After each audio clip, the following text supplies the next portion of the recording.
And business news continues. Chinese officials are out to woo foreign investors this week as the coastal city of Dalian gets ready to host the World Economic Forum's second largest annual gathering. This at a time of increasing uncertainty over China's economic momentum and geopolitical events that are adding risks to global growth. Olivia Xiong reports from Dalian on how the so-called Summer Davos has evolved with the changing economic times. Located by the coast in China's Liaoning province is the city of Dalian. Seen as a gateway for the country's northeast to the world, it's home to one of China's busiest international ports along the Pacific Ocean. A shipping, logistics and regional financial center and the image of an open China is what authorities hope to project as the city plays host this year to the World Economic Forum's Summer Davos gathering. It returns to Dalian after a 5-year hiatus, partly due to the COVID-19 pandemic.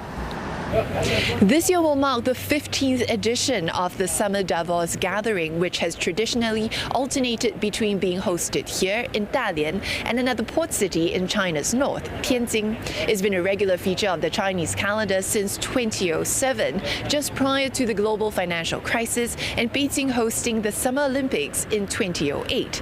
A time when the world was booming, China was seeing rapid economic growth and making its mark on the world stage. The theme this year is Next Frontiers for Growth, as organizers point to cautious optimism for the global economy, a vast difference compared to when the first edition of the meeting was held. This idea of hosting in China, this WEF, was just wonderful. China's joining the mainstream world. Many years later, I think it's kind of become more of a talk shop. In networking, we're at a point now which is exact opposite of 2007.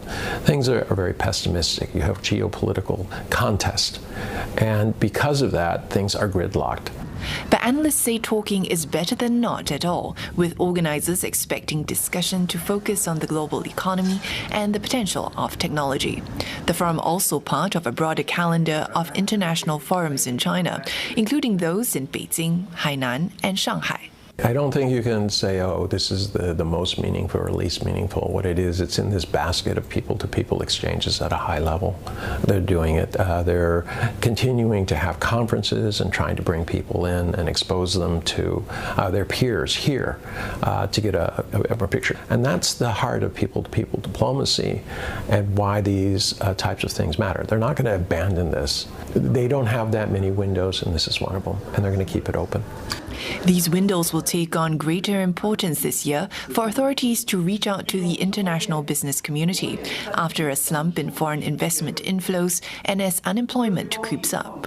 中国持续建设市场化、法治化、国际化的一流营商环境，而且有超大规模的市场，并且这个市场是处于需求快速释放的阶段，这都将为外资企业在华发展提供广阔的空间和非常宝贵的机遇。 Similar pledges are expected to be amplified in Dalian in the coming days as authorities seek to drum up investor confidence amid headwinds in the country's property sector and weak domestic demand, all with a goal of reaching around 5% growth this year. Olivia Xiong, CNA, Dalian.